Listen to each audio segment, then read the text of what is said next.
Get it done. That's the message today from state governors visiting our nation's capital ahead of the so-called fiscal cliff. Good evening, I'm Samantha Taub. Siblings Amber Wright and Kyle Hooper sat side by side this morning as opening statements began for the murder trial of Seth Jackson.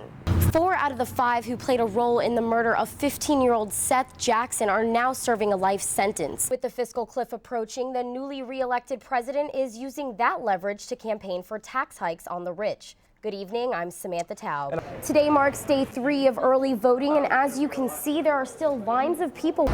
Filling out an absentee ballot can be simple, but for those who forget to read the instructions, the O'Connell Center is just one area where students can register to vote. While it's crucial for people with celiac disease to stay away from things with gluten, there are now many substitutes. After Demopolis and the volunteers are done for the day, they'll come back to this spot tomorrow.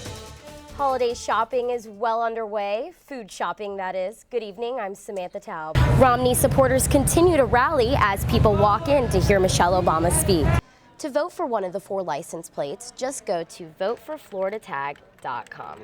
Hundreds of people gathered this weekend for the annual Veterans Day ceremony in Alachua County. It was a special day for young and old, and we have a pair of stories to prove it, beginning with the story of a long overdue honor.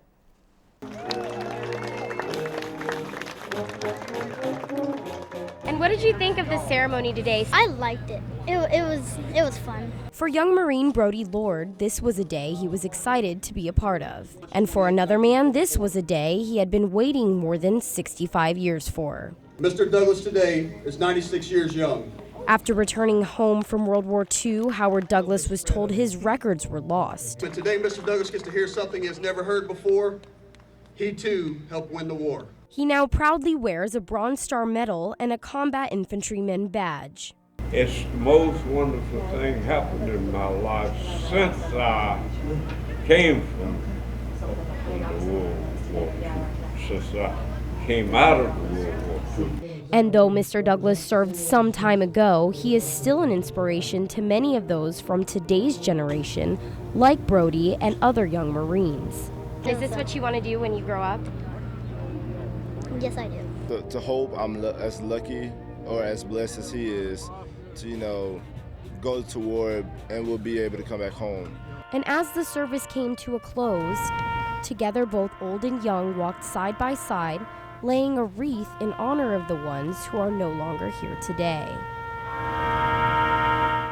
Samantha Taub, WUFT News. In Florida, you may see some license plates that look like this, or this, or this, the typical plate. But in a little over a year, you may see a new version of the Florida plate that could look like one of these. The Florida Department of Highway Safety and Motor Vehicles wants to change the current plate to make it more readable. They also want to add a 7th digit because there is a chance they'll run out of combinations with the 6 digits they use now. For law enforcement, the change could help solve a problem they've had for a while. B's look like 8s, zeros can look like Q's, and V's can look like U's in this current plate. And in a hurry, when we're trying to quickly get some information about these plates and those characters, they're very, very difficult to read. Drivers have different opinions on the license plate designs. I've always thought they looked like a peach. It didn't even look like an orange. So what? It's fine if they change them. I think they're fine. Seems like a waste of money.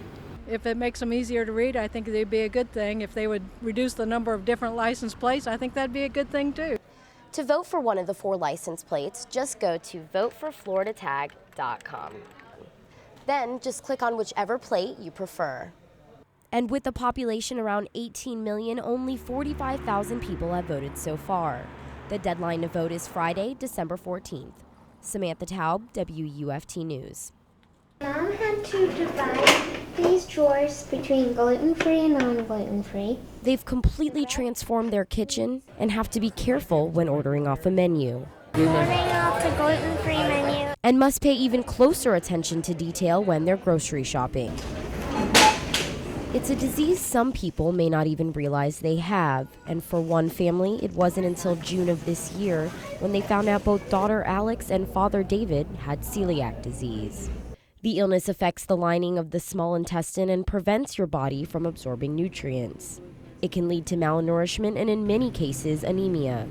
This all comes from a reaction to eating gluten, which is usually found in food containing wheat, barley, or rye. I feel really, really sick, and I get a really bad stomachache. Symptoms can vary depending on the person. So growing up, I never had any problems. Whereas Alex, she had more of a child onset of the disease. While there is no cure for celiac disease, a lifelong commitment to eating gluten-free will keep you from getting sick again. Going gluten-free, I have some more energy than I've ever had. Gluten-free items are appearing more and more, but for people in Alex and David's situation, changing what they eat can only go so far. If the community is more and more aware, then I'll feel better, because I have to trust when she goes to school and trust when she's at a restaurant without me. GI doctors like Charles Sininsky say there is still a lot to be learned. We really only are identifying the tip of the iceberg of patients with celiac sprue, because patients' symptoms may vary considerably. But the world's not ready for gluten-free yet. The Goldman family hopes to spread the word so others in a similar situation can make the changes they need as well. Samantha Taub, WUFT News.